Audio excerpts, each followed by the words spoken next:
All right. Looks like I am live. So, I am trying to do a more consistent stream on my YouTube to supplement the Rogues Radio podcast that I'm involved with. And basically, for anybody who hasn't heard of the Rogues Radio podcast, that is a podcast that I am doing with DC and Marvel artist Dave Beatty, who is a long time friend of mine. And basically, we talk about all sorts of pop culture things, movies, comics, and television mostly. This was actually our first episode where we were talking about a comic book adaptation. So, this last episode, Dave and I were talking about the City on the Edge of Forever official adaptation of the original teleplay. So, for folks that aren't aware of this, there is a big controversy regarding one of Star Trek's most beloved episodes, which is The City on the Edge of Forever.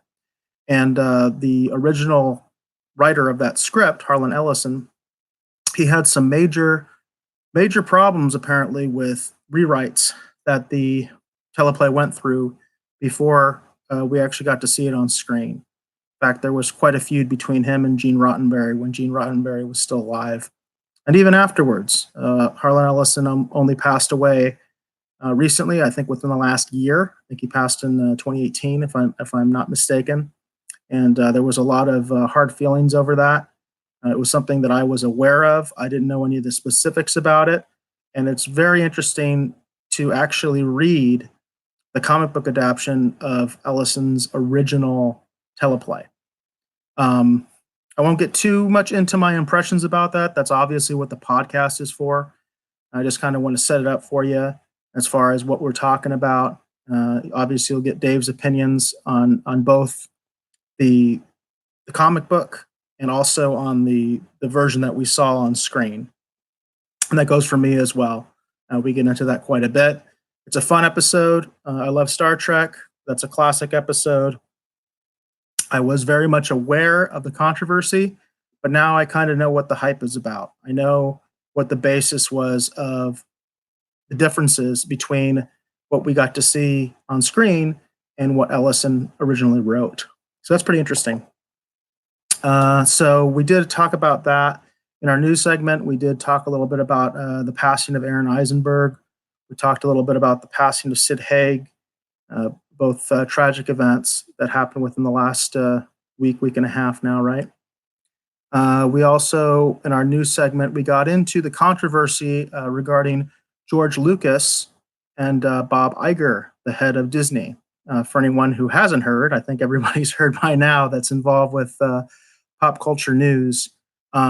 George Lucas apparently had sold Disney 3 outlines for the 3 new trilogy films, and Bob Iger bought them from him. What we don't know is when he bought them from Lucas. We don't know if it happened during the negotiations for Lucasfilm or after. Either way, it sounds like George Lucas got misled. We just don't know how badly misled he was. But we just know that it sounds like George Lucas did indeed get misled quite a bit. And apparently there's some bad blood between him and Iger. And Iger apparently in the excerpts that I saw, that I heard about that were widely reported on, apparently has quite a bit of regret about the way that he handled the situation. He won't admit to the fact that he made a mistake in terms of, the direction that they decided to go with Star Wars.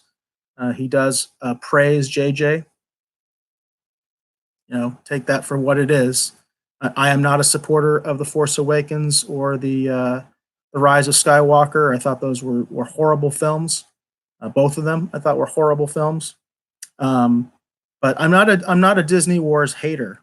I do really like Rogue One. In fact, I should have brought that as a prop because one of the things I want to do with this, since it's YouTube and it's visual, is actually show some visual stuff, and I don't have anything. But I do own Rogue One. I like it. I think it's a great movie. I think it stands up to anything in Star Wars. I really enjoyed it, and I thought it was good as far as being an update for Star Wars with kind of doing kind of new things, and I love it. So I think it can be done. I just don't like anything else that Disney has done. I didn't like Solo either, by the way. I did see Solo. I didn't like that either. But it is interesting what they did to George Lucas, and it's a shame that they kind of did him wrong like that. And it's interesting that Iger would admit to that. I have to admit, it does make me interested in his book. I think I would have been interested in his book anyway. I'm probably more interested now to see what else he talks about, what other dealings he talks about. But you know, uh, at the end of the day, he's trying to sell books, and I guess that's a good way to do it. What else should we talk about in our news segment? We also know we talked about at least one other thing. Unfortunately, it's not coming to mind. But speaking of Star Wars, something that's happened in between the dropping of the podcast and today when I'm recording my broadcast on YouTube, um, there's the news about Kevin Feige and him producing at least one Star Wars film. And I'm hoping to get into this in my next podcast with Dave, get his reaction on it, see what his take is on it, because I thought that news really was interesting to me. I mean, it's like how many deals are supposedly kind of floating out there right now with Star Wars on a property that supposedly is only suffering from overexposure. That supposedly is something from Iger himself. That Star Wars, the only problem with Star Wars is overexposure. Anytime I hear that argument, I just think of Marvel, and I'm like, how can you make that argument? It has nothing to do with overexposure. Star Trek had that silly argument a while back, with Enterprise when Enterprise went off the air. Oh, it was just too much. It's too much overexposure. They need a break. That's not how it works, folks. If it's quality, if it's good stuff, the people will keep watching it. It's just that simple. There are television shows that have lasted for 20 years, and I mean, that's not beyond the realm of possibility. It happens. There are soap operas that have been on for 50 years, something like that. Ridiculous. So you can do it.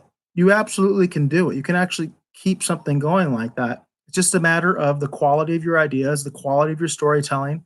Uh, the characters have to be compelling. And if they're not, that's when you get the quote unquote franchise fatigue, which I think is a complete cop out that studios do. It has to do with the quality going down. Bottom line, quality goes down. People stop watching. They stop supporting. They stop supporting the toys. One thing that was interesting, I was just in a toy store, and this has been reported by other YouTubers, and there are so little Star Wars toys. Now, grant you, I imagine that something big is going to be happening, if not this month, next month. I would think with with toys for the last of the new trilogy movies. I don't even know the name of it off the top of my head right now. I'm drawing a blank. I apologize about that. But anyway, I imagine they're going to do something. But you'd think there'd be stuff already. You'd think by now there'd already be a ton of stuff. But of course, there's all sorts of rumors that they've got multiple cuts of the movie, that they're reshooting stuff. I mean, it just doesn't sound good. And then, of course, JJ still manages to get a big deal with Time Warner. We talked about that in a previous podcast where I kind of touched on that. So please look into our library of the episodes that I've done with Dave. Dave has also done numerous episodes before I was on the show, and he actually did a special episode with his brother where they talked about Crisis of Infinite Earths.